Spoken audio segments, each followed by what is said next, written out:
जैसे कि सर ये 10th तक का स्कूल है, हाई स्कूल तक, तो यहाँ पे परीक्षा किस प्रकार की होती है? यूपी बोर्ड से रिलेटेड होती है या सीबीएसई बोर्ड या अदर बोर्ड? हमारे यहाँ जो हाई स्कूल की मान्यता है वो राष्ट्रीय मुक्त विद्यालय शिक्षा संस्थान यानी NIOS से मान्यता प्राप्त है। और 22-23 में हमारे यहाँ 51 बच्चे इनरोल्ड हैं जो अभी अप्रैल मई में होने वाली परीक्षा में वो सम्मिलित होंगे। और हम कामना करते हैं कि सभी बच्चे अच्छे अंकों से सफलता प्राप्त करेंगे। जी सर, हम ये भी एक सवाल में हमारा ये है कि इस तरह जो ये नॉर्मल बच्चे नहीं हैं, अननॉर्मल है, तो इनके पेरेंट्स मतलब किस तरह से इनको सपोर्ट करते हैं? इसमें तो हम ये कह सकते हैं कुछ खट्टा मीठा हमारा उत्तर होगा। अच्छा। कि बहुत से पेरेंट्स एक्टिव हैं और अपने बच्चों को अच्छी तरह विद्यालय ले आना, ले जाना, रेगुलर रहना। परंतु कुछ ऐसे भी गार्जियन हैं जो हैं उनको ये लगता है कि इनको स्कूल लाकर पढ़ाकर क्या करेंगे, ये उनकी क्षमता पर उनको विश्वास नहीं होता है, इसलिए वो विद्यालय तक बच्चों को लाते नहीं हैं। उसके कारण इन बच्चों का भविष्य अंधेरे में पड़ जाता है। हम प्रयास करते हैं और अभिभावकों से अपील भी करते हैं कि अधिक से अधिक बच्चों को विद्यालय में लाएं और विद्यालय परिसर में पहुंचने के पश्चात एक उनका शैक्षिक वातावरण उनको मिलता है और वो इनके लिए भविष्य के लिए बहुत ही फायदेमंद होता है। और दूसरा, हम तो ये कहते हैं कि ये विद्यालय बच्चों को शिक्षा तो देता ही है, साथ में ऐसे बच्चों को मनुष्य भी बनाने का कार्य कर रहा है। क्योंकि समाज में जो श्रवण दिव्यांग हैं, मूक बधिर जिनको कहते हैं सामान्य रूप से, उनको उपहास और मनोरंजन के रूप में उपयोग किया जाता है। प्राचीन काल में भी यही सोच थी और आज भी लोगों की सोच है। और मैं उस चीज़ से इनको अलग करना चाहता हूँ कि ये भी समाज के अंग हैं, समाज में इनका भी अधिकार है, इनको भी अवसर देना चाहिए और उस अवसर के लिए इन्हें विद्यालय आना पड़ेगा और तभी उनको हम एक सामान्य और सुसांस्कृतिक मानव बना पाएंगे। यही हमारी सभी अभिभावकों से अनुरोध भी है, समाज के लोगों से भी यही अनुरोध है। तो सर, हम ये भी एक सवाल हमारे अंदर ये भी है कि सरकार किस तरह से मदद करती है इन बच्चों के लिए? विद्यालय को सामाजिक न्याय अधिकारिता मंत्रालय भारत सरकार से अनुदान प्राप्त होता है।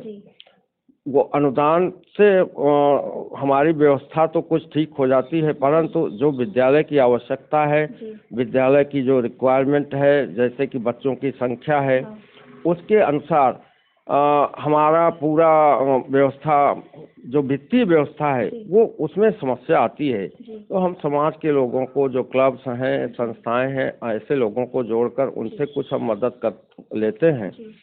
साथ में इसी परिसर में ही एक छात्रावास है जिसमें 100 बच्चे रहते हैं और वो बच्चे उत्तर प्रदेश ही नहीं बल्कि मध्य प्रदेश, झारखंड और बिहार तक के बच्चे हमारे यहाँ आवासीय सुविधा प्राप्त कर रहे हैं।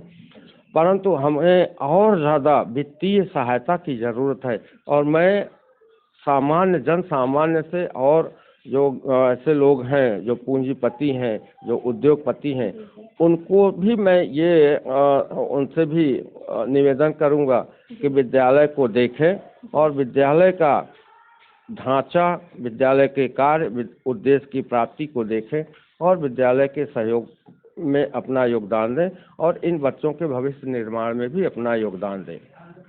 तो सर, जैसे कि हम ये सरकारी स्कूल है ये, तो इसमें जो बच्चों की कॉपी किताब होती है, उनके जो ड्रेस है यहाँ के बच्चों के, वो सरकार प्रोवाइड करती है या पेरेंट्स खुद करते हैं?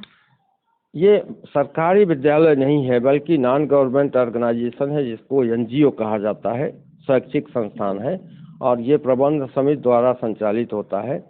और ये उसमें जो और प्राइमरी या जो गवर्नमेंट के स्कूल हैं उस तरह की सुविधा इसमें नहीं मिल पाती है जिससे कि इनको हम ड्रेस और कॉपी किताब दें। हाँ, लेकिन जो सामाजिक न्याय अधिकारिता मंत्रालय से हमें अनुदान प्राप्त होता है, उस अनुदान में इन बच्चों को घर से स्कूल आने का और स्कूल से घर जाने का ट्रांसपोर्टेशन फंड मिलता है और प्लस छात्रवृत्ति भी इनको मिलती है।